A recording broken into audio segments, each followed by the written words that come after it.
రాజుగారు విష్ణువర్ధన మహారాజు.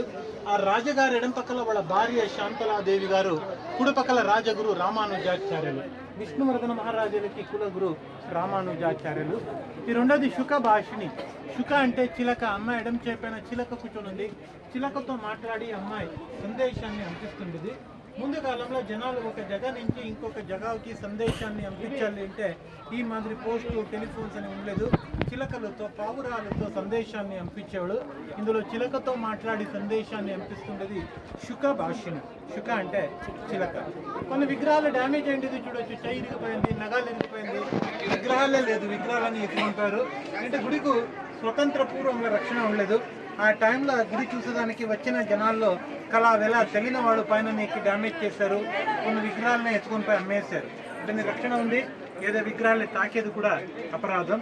2 సంవత్సరాల నుంచి ఇది యునెస్కో వీటిని వరల్డ్ హెరిటేజ్ సైట్ అని డిక్లేర్ చేసింది. వేలూరు, హళేబీడు, సోమనాథ్ 3 కూడా ఇప్పుడు వరల్డ్ హెరిటేజ్. నీళ్ళు వేస్తారు పిచికారితో. కుడిపక్కల ఉండే సహాయకుడు పిచికారికు రంగు నీళ్లు నింపుతుండేది. పెద్ద విగ్రహాలు కూడా పిచికారి ఉండంటే జనాలు డ్యామేజ్ చేశారు. రక్షణ ఉండలేదు కదా, అప్పుడు ఈ మాదిరి డ్యామేజెస్ చేశారు. పక్షి కూర్చొని ఉంది. పక్షి తెచ్చిచ్చే పత్రాన్ని అమ్మాయి ఎడం చేతిలో పెట్టుకుంది. ఆకు కనిపిస్తుంది కదా, పక్షి తెచ్చిచ్చే పత్రం. ఈ దాసి వాడిన డ్రెస్ చూడండి. ఇప్పుడు ఏమి షార్ట్స్ అని చెప్తాం మనం. హాఫ్ ప్యాంట్, 3/4 బర్ముడాస్ ఈ మాదిరి ఉంటుంది. ఇప్పుడేమి డ్రెస్సుల్ని మనం ఫ్యాషన్ అని వాడుతుండము. ఇదేమి కొత్త డిజైన్స్ కాదు, పాత ఫ్యాషన్స్కి కొత్త పేరుతో వాడుతుండము. హిస్టరీ రిపీట్ ఇట్ సెల్ఫ్ అని చెప్తారు. మర్కట మోహిని. మర్కట అంటే కోతి. కాళ్ళ పక్కల కోతి ఉంది. అమ్మాయి చీరని కోతి లాగుతా ఉంది. ఈ కోతి పారిచేదనుకో చేతిలో కర్ర తీసుకున్నారు. కోతి పారిపోలేదు, ధైర్యంగా నోరిడుచుకొని చూస్తూ నించుకొని ఉంది. ఇప్పుడు మంచి బైనాక్యులర్తో చూస్తే ఆ కోతి కళ్ళు కూడా కనిపిస్తుంది. అంత డీటెయిల్ వర్క్ చేశారు. మర్కట మోహిని అని పేరు. ఇది వేటగాతి. అమ్మాయి శరీరం చూడండి విల్లు మాదిరి బెండ్ అయింది. ఆ వేట చేసి ఇక్కడ చూడండి ఒక దాసి ఒక కుక్క పెట్టుకుని ఉంది చూడండి, వేట కుక్క. అంటే ముందు కాలంలో ఆడవాళ్ళు కూడా వేటకి వెళ్ళేవాళ్ళు అనేది ఇలాగా.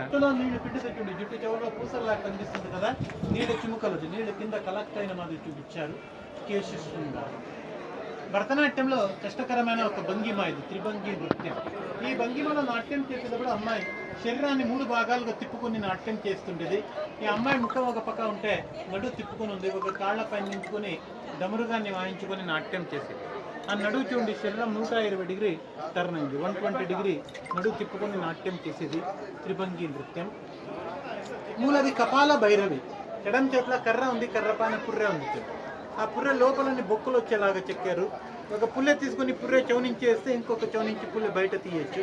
చెవు నుంచి తాడేస్తే కన్ను నుంచి నోరు మించిన తాడుని బయట తీయచ్చు. ఆ మాదిరి లోపల బొక్కులు వచ్చేలాగా చెక్కారు.